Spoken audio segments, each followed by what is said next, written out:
Alexia du blog La Demoiselle d'Octobre et je suis très contente de vous retrouver pour ce nouveau podcast vidéo. Ça fait au moins 2 mois que je n'étais pas venue vous dire bonjour ici et je voulais vous dire merci parce qu'il y a plein de nouveaux abonnés, donc je souhaite bienvenue aux nouvelles. Un grand merci aussi à celles qui reviennent et j'espère qu'on va passer un agréable moment, ensemble. Enfin, j'en suis sûre en fait. On va passer un agréable moment ensemble. Donc aujourd'hui on est le 13 novembre. Et j'ai plein de choses à vous raconter puisque après cette, plutôt longue absence, j'ai ramené du coup pas mal de choses terminées, des choses en cours, plein de nouvelles choses. Donc je vais commencer sans attendre par vous parler de ce qui m'a beaucoup occupée, qui explique aussi mon silence ici et sur le blog. C'est mon dernier patron de tricot, le Boléro Luna, qui est sorti, le 31 octobre. Donc je l'ai fait la sortie à l'occasion d'Halloween, je trouvais ça sympathique.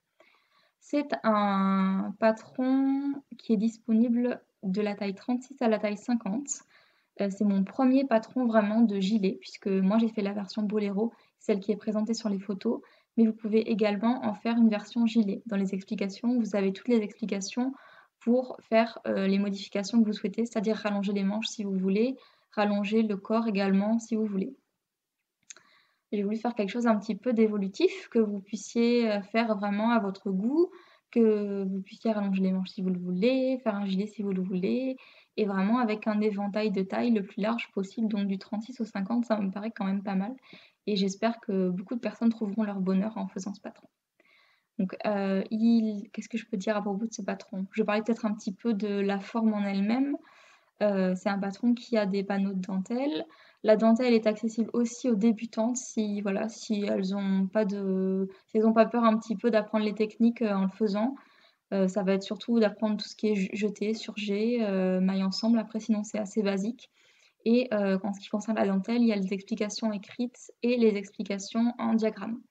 J'ai fait les 2 parce que je sais que certains préfèrent, lire le diagramme et moi j'aime bien aussi donc comme ça vous permet vraiment de choisir. Et il y a 2 panneaux de dentelle différents. Il y en a un sur le devant qui fait un petit peu un motif de brindille et un dans le dos qui moi me faisait penser à un éclair. Voilà. Et dans le dos également, il y a des petites noppes qui sont cousues après mais qu'on n'est pas obligé de mettre. Si vous ne souhaitez pas les mettre, c'est tout à fait possible également.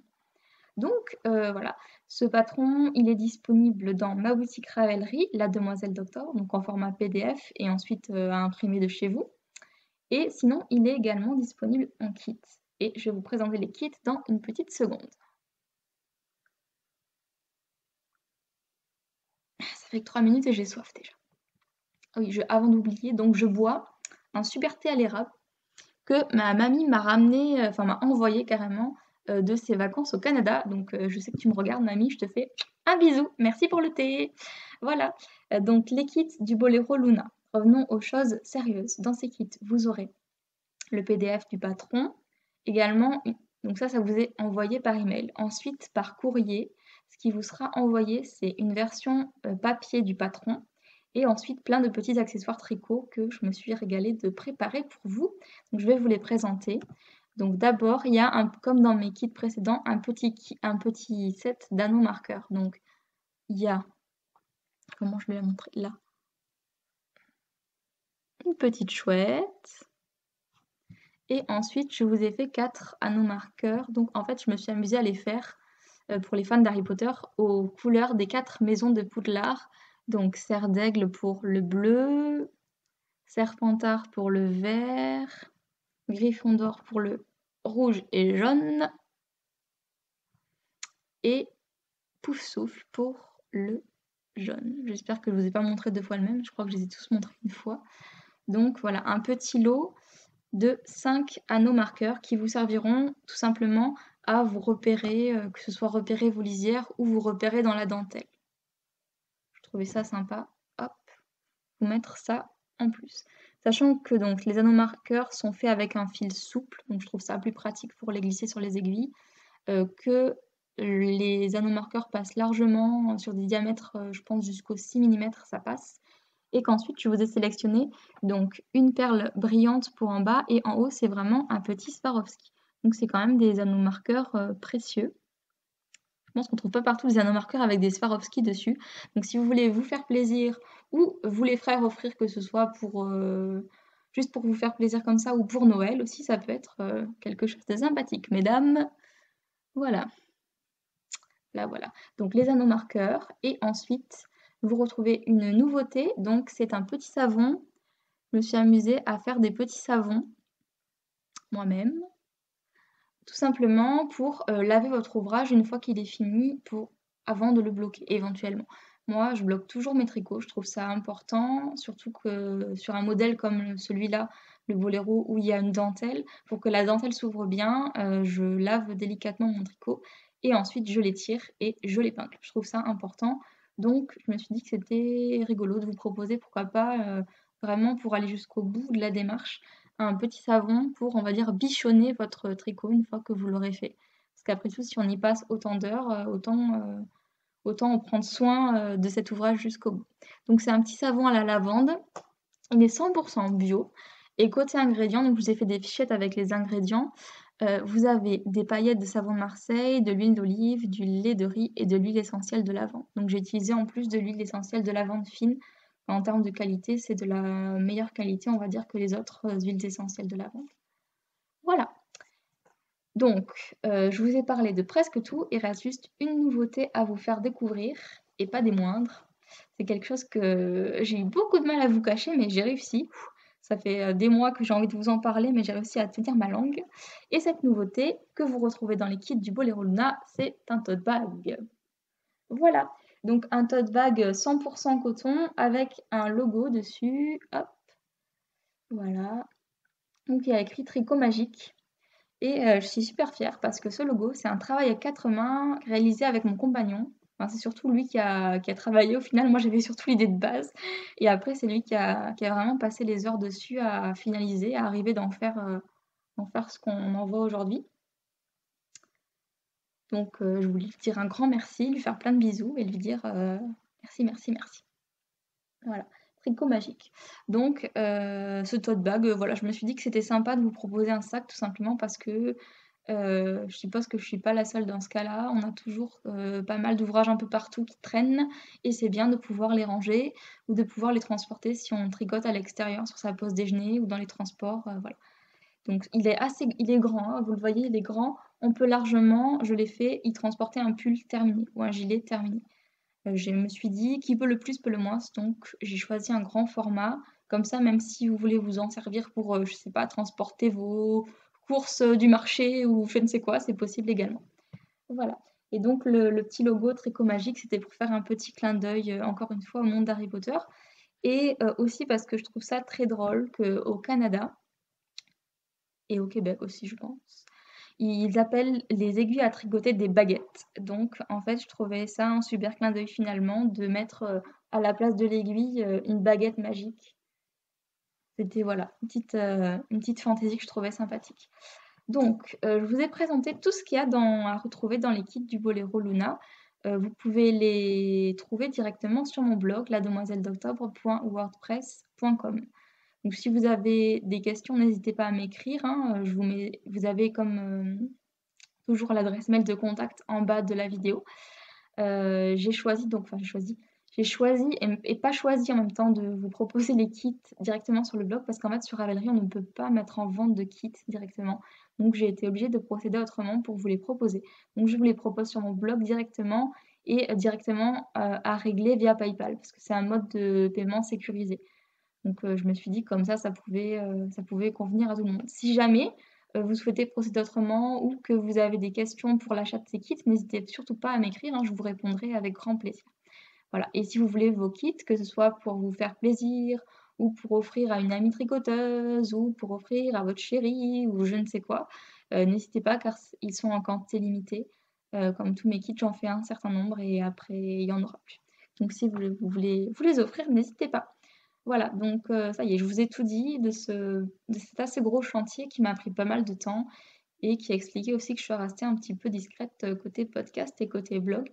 Ça a été une grosse aventure et je dis un énorme merci à toutes mes testeuses qui ont fait un travail un travail de ouf, un travail de folie plutôt, vraiment pour m'aider à l'adapter, à faire qu'il soit le plus fidèle possible, question taille et aussi vraiment de vous permettre, que ce soit de le faire en version boléro ou version gilet. Je leur dis un grand merci à toutes. Je mettrai une petite galerie de leurs versions aussi au fur et à mesure que je parle pour vous les montrer et voilà et je suis vraiment fan de toutes leurs versions et aussi, j'ai vraiment envie depuis que j'ai vu la version de, Hathor is Knitting, c'est quoi son prénom? C'est Celia je crois, qu'il a fait en version gilet. J'ai vraiment envie de m'en refaire une deuxième version et de me faire, une version gilet donc pourquoi pas. Merci Celia. Comme quoi, c'est bien de faire tester ses patrons, on a envie de les refaire et de les refaire et de les refaire après. Voilà donc pour ce chapitre de déjà de 10 minutes. Donc je clôt la parenthèse du boléro ou gilet Luna. J'espère que le patron vous plaît et voilà et j'espère que vous aurez plaisir à le faire et pour celles qui le font, n'hésitez pas à m'envoyer des photos ou à me faire passer les photos que vous mettez sur les réseaux sociaux ou à mettre des hashtags pour que je puisse, les retrouver et que je puisse les voir aussi, ça me fera très, très plaisir de voir vos versions.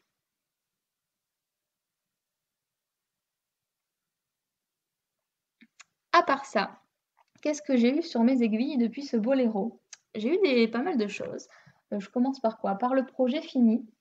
Il y en a un seul. C'est le châle Toutou Tango, voilà, de Nadia Crétin-Le Chêne. Donc, c'est un châle avec des rayures et une bordure en dentelle. Il est super joli.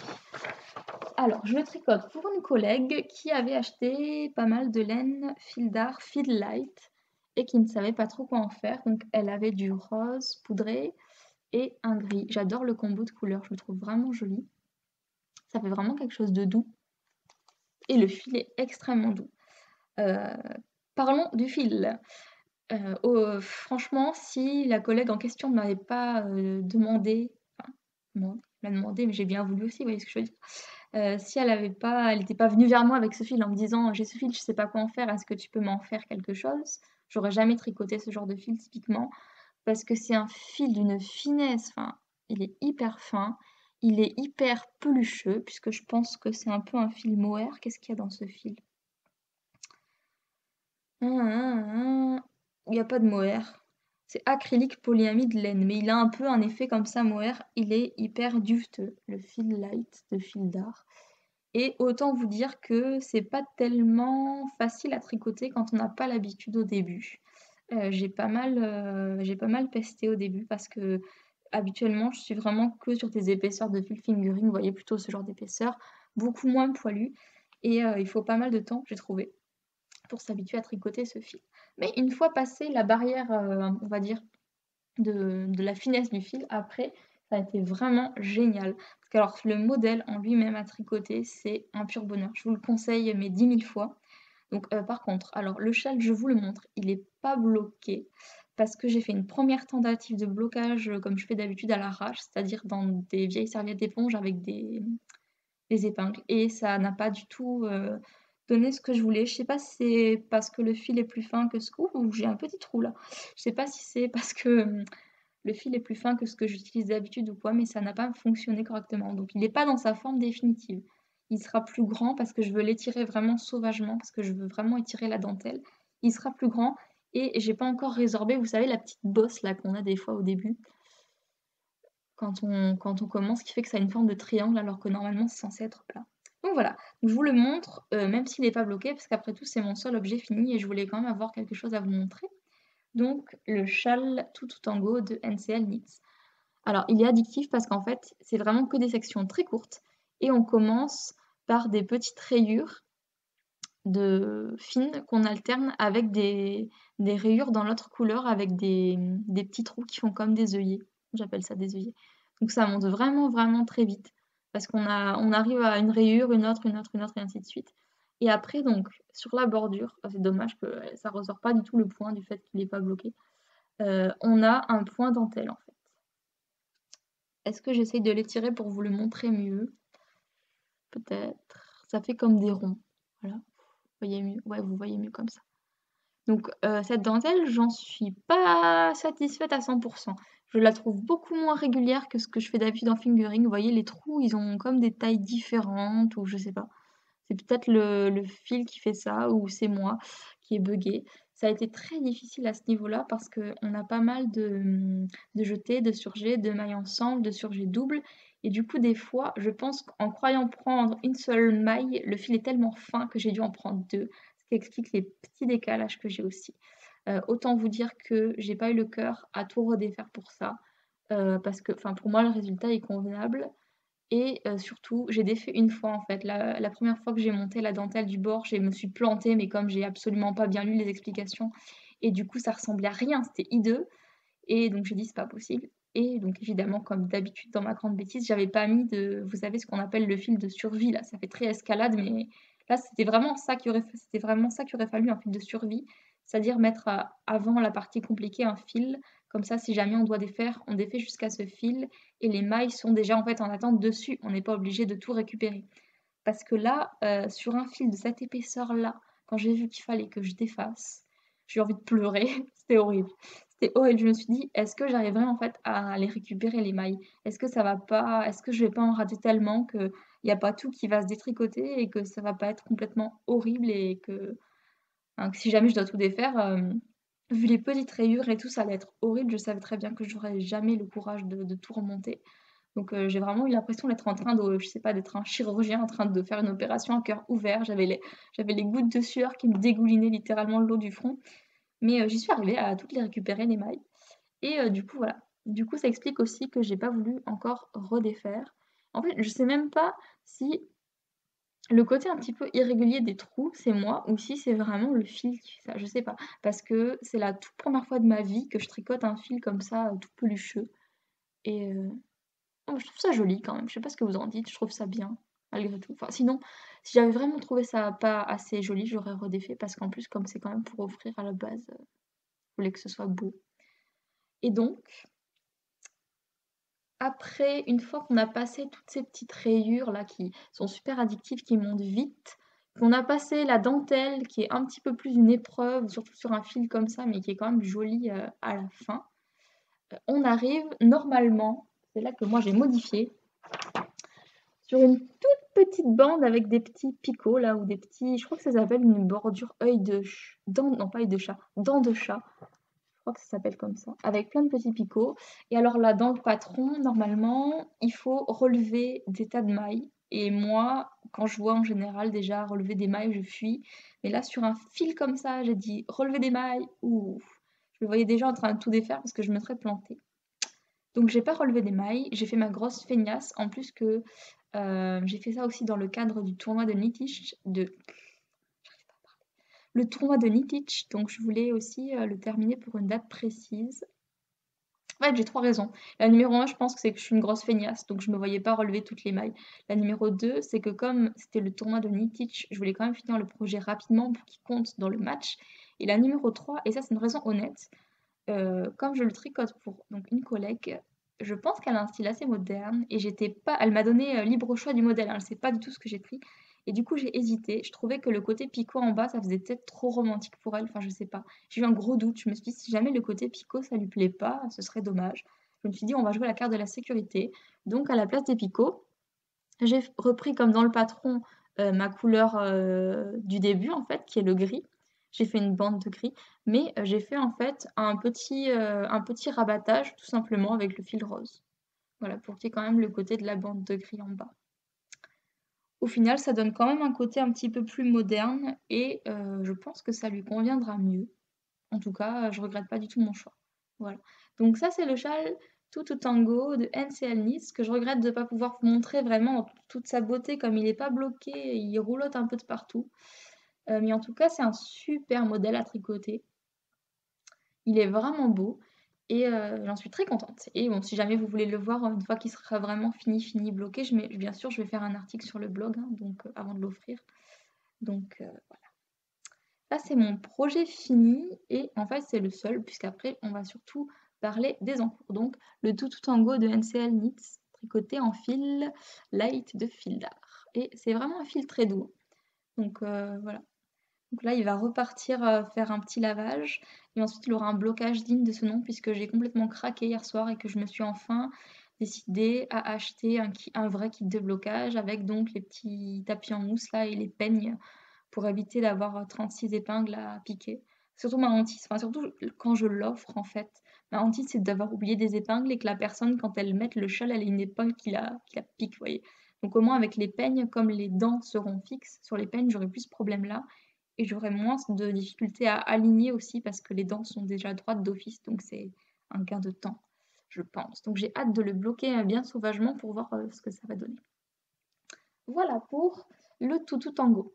Ensuite, alors là, j'ai pas pris mes notes avec moi. Qu'est-ce que j'avais dit que je vous disais ensuite? On va faire ça. J'ai pas pris le patron avec moi, je crois. Faudra que je vous remette une photo. Un qui a bougé depuis la dernière fois, mais qui est complètement figé, puisque, comme d'habitude, j'ai envie de dire, parce que ça devient une sacrée habitude chez moi maintenant, c'est pas une bonne habitude. Je me suis retrouvée à la cour de laine, again. Je suis une boulette avec ça. Bref, c'est. Puis alors, il est vraiment pas montrable hein, parce que je suis en plein milieu de trucs. Bref, c'est mon pull Stay the Same de Vera Valimaki que je tricotais à la base pour le cal organisé par Émilie et Paul qui se finit le 30 novembre. Autant vous dire que c'est. À moins qu'espérer l'avoir fini pour le 30 novembre, l'automne, tout ça, il sera pas fini du tout puisque j'en suis là, j'ai monté le haut et je vous montre du mauvais côté donc forcément c'est pas intéressant. Voilà. J'ai à peine, vous voyez, commencé le petit. Oh, ça se trouve, je l'ai même pas avancé depuis le dernier podcast. Enfin, j'espère pas parce que c'est la honte. Mais j'ai à peine commencé la petite bande de couleurs contrastantes. Du coup, forcément, il sera pas fini pour le 30 novembre. J'aime toujours autant la laine.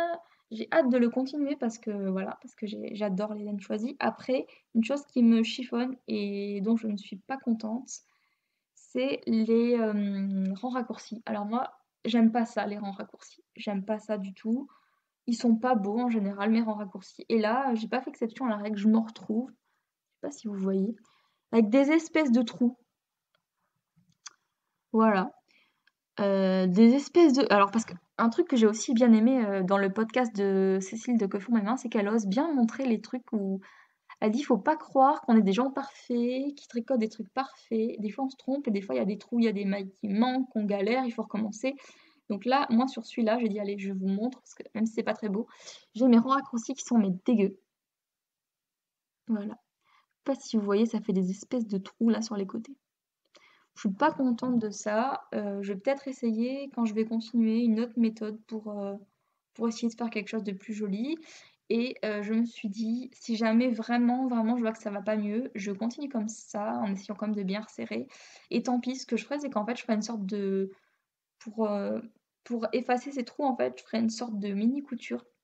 C'est-à-dire que je passerai un fil tout le long de chaque côté en faisant une sorte de grafting en fait qui ne se verra pas sur l'endroit, mais pour au moins bien rapprocher les deux pans. Donc celui-là, il est au dodo, il n'a pas bougé, il bougera pas tant que j'aurai pas reçu ma laine parce qu'en fait je suis tombée à court. Je me doutais hein, que j'en aurais pas assez, mais j'ai pas été assez réactive en fait. J'avais pas anticipé qu'avec le festival de Felletin et tout, je pourrais pas avoir de laine tout de suite. Je suis tombée à court de cette super couleur qui passe bien à l'écran là. C'est le coloris crêpe Suzette de Vilaine. Alors, j'étais une fille sérieuse, aujourd'hui j'ai mes étiquettes là. Voilà. Donc c'est le coloris crêpe Suzette de Vilaine. Et j'en suis tombée à court, donc j'ai dû écrire à Marion, la créatrice de la laine, pour qu'elle m'en refasse.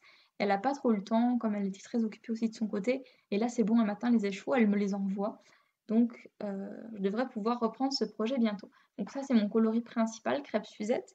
Et après, le coloris secondaire qu'on vient mettre en fait sur le devant.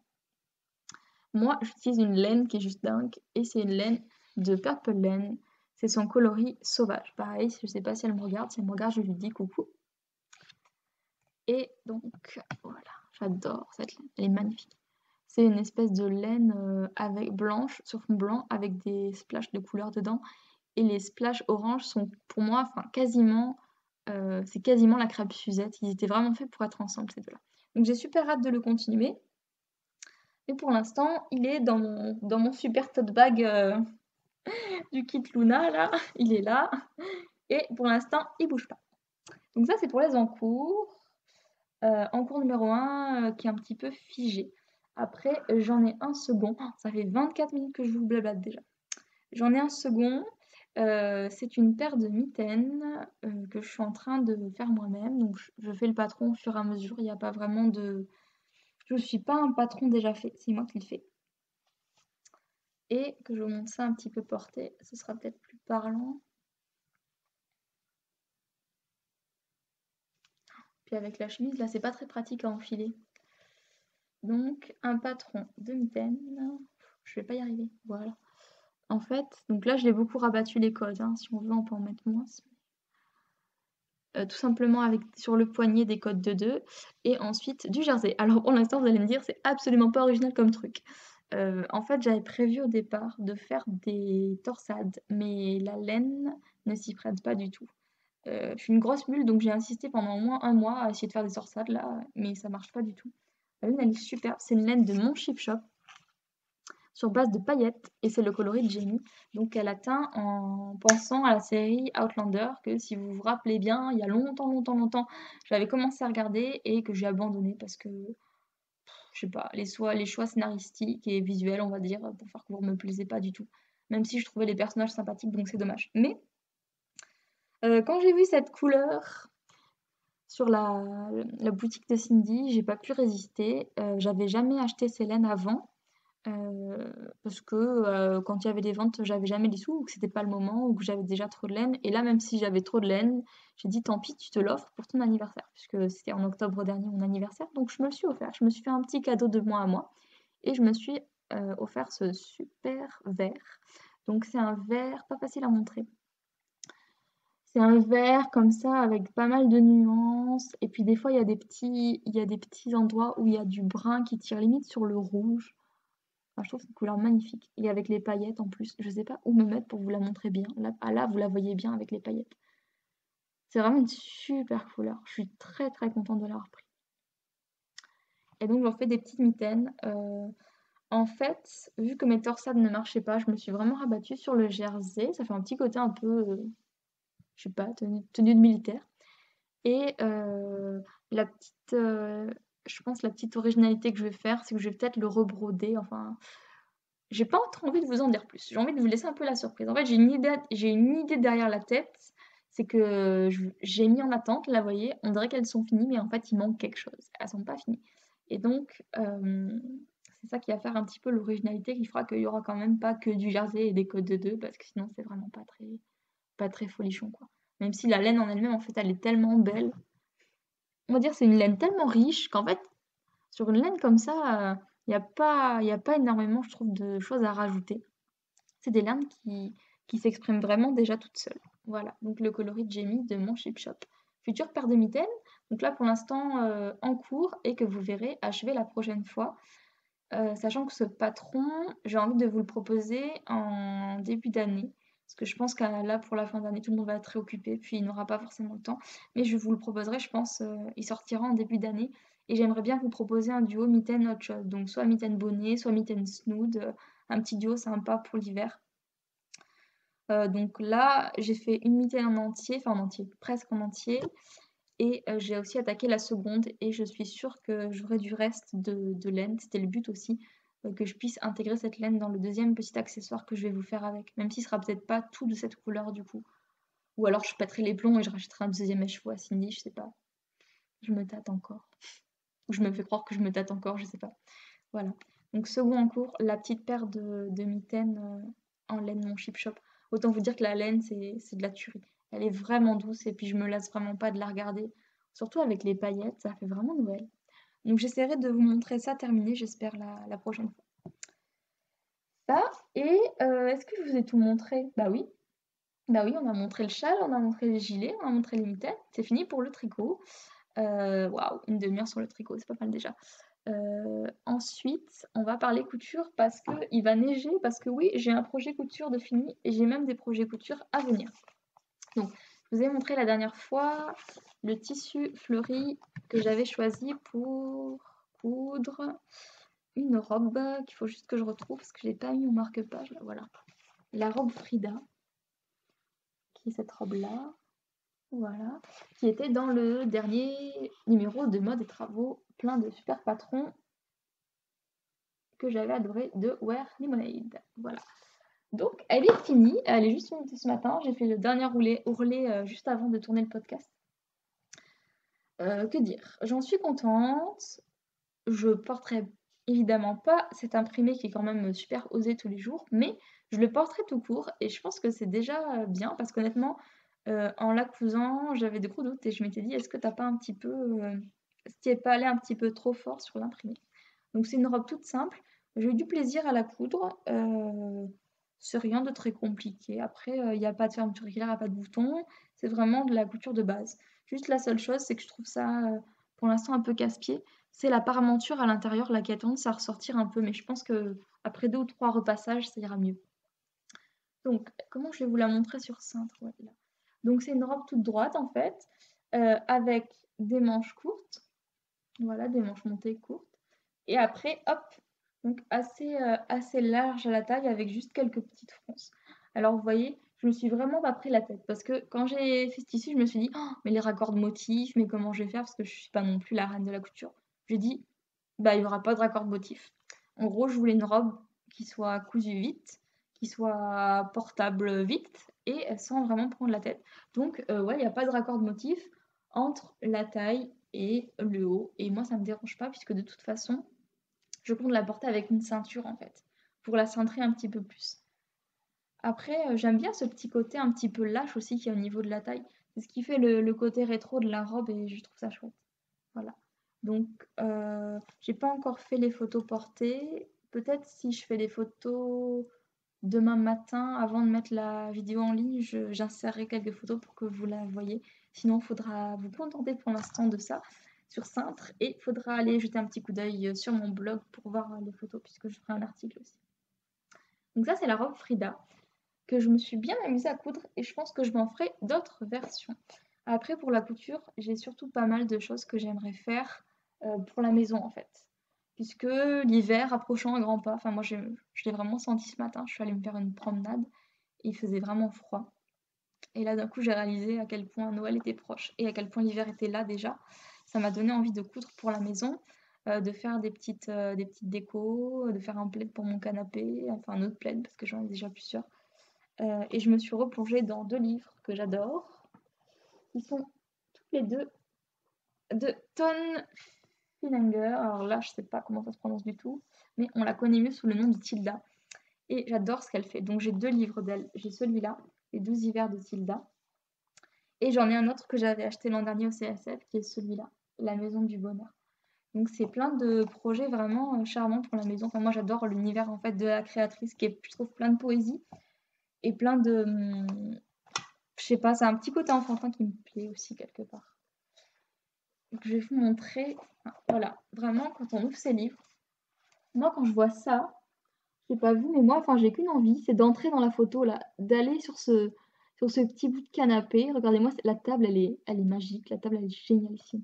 Les photos sont très belles, hein. Ça donne vraiment envie de se poser là, de coucouner avec un bon café ou un bon thé, un plaid sur les genoux, les aiguilles dans les mains, c'est vraiment génial. Donc, oui, j'adore les feuilleter, même sans en parler des projets en eux-mêmes, c'est un tel régal à feuilleter ces livres. Mais quand même, en les feuilletant, j'ai repéré des petites choses que j'ai envie de faire. Alors, est-ce que je les ferai? Je suis pas sûre encore, hein. Je vous montre, c'est vraiment que du repérage, mais ça peut vous donner peut-être des idées pour vous aussi. Alors, j'aimerais donc pour le plaid me faire un plaid comme ça, qu'elle appelle, elle, façon chiffon. C'est-à-dire que concrètement, les coutures, en fait, sont à l'extérieur et on lave l'ouvrage avec les coutures comme ça accrues. C'est ça qui donne ce côté un petit peu chiffonné entre les carrés. Je crois que les Anglais, ils appellent ça du patchwork rug ou quelque chose comme ça. Je sais pas s'il y a des filles qui font du patchwork qui me regardent. Si c'est le cas, je veux bien savoir c'est quoi le terme rug. J'ai souvenir d'un mot comme ça pour désigner justement les patchwork où on laisse vraiment le côté envers à l'extérieur. Enfin, les coutures, en fait, on laisse pas le côté envers à l'extérieur. On coud dans l'autre sens et c'est les bords qui sont. Vous voyez ce que je veux dire? C'est bien l'endroit des pièces, mais en fait, on coud sur l'endroit. Ouais, c'est ça en fait. On les coud les unes aux autres, mais sur l'endroit pour que les coutures apparaissent. Je trouve ça super sympa. J'aime bien le côté un petit peu, je sais pas, un petit peu campagne que ça donne du coup. Donc ça, c'est le premier projet que j'ai repéré. Après, j'en ai repéré un second. Forcément, il y a de la nourriture sur la photo, donc ça joue aussi. C'est ça. C'est un petit napperon. Est-ce que vous le voyez? Voilà. Un petit napperon pour la table, je trouve juste super mignon avec des petites maisons. Que j'aimerais bien faire aussi, parce qu'on n'a jamais trop de napperons ou de chemin de table d'une manière générale, surtout quand on s'appelle Alexia et qu'on a tendance à trop laisser traîner les théières ou les tasses. que ça craint pour les tables, du coup il vaut mieux les protéger. Donc ça, c'est les 2 projets que j'ai tirés de ce joli livre, La Maison du Bonheur. Bon, évidemment, je pourrais tous vous dire que j'ai envie de les faire parce que j'aimerais tous les faire, mais il faut sélectionner quand même. Et donc ensuite, du deuxième ouvrage, Les 12 hivers de Tilda, j'ai sélectionné d'autres projets qui sont plus ciblés Noël. Celui-là, c'est quand même plus un livre pour, on va dire, décorer la maison à Noël. Donc, hop, pour vous montrer un petit peu l'ambiance du livre, j'enlève le post-it parce que sinon vous ne verrez pas. Voilà, j'avais sélectionné cette photo. On voit que là, c'est quand même beaucoup plus Noël avec les petites bottes suspendues, le petit sac dans l'entrée, voilà. C'est plus, on va dire, c'est beaucoup plus décoloré de Noël et c'est beaucoup plus des coutures à faire pour les fêtes de fin d'année.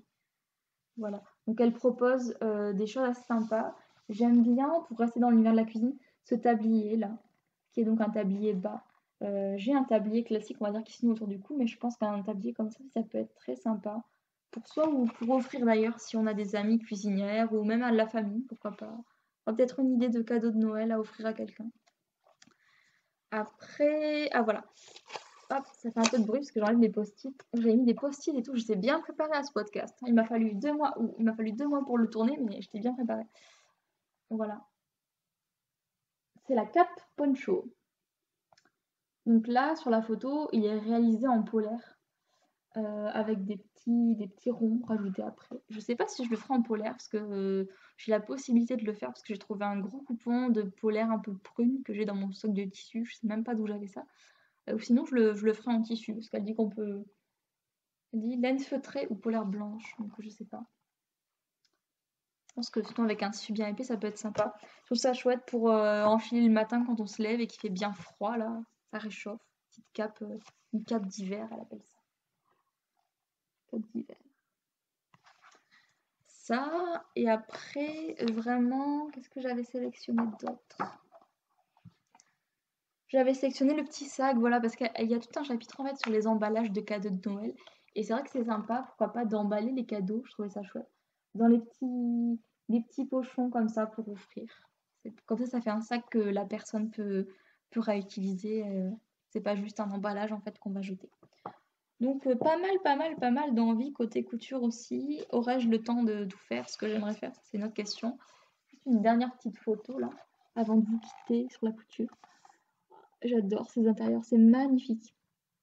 Je sais pas si c'est vraiment l'intérieur de chez elle ou si c'est juste mis en scène pour les photos, mais en tout cas, ça donne vraiment envie de rentrer dans les photos dans le livre, hein, si on pouvait.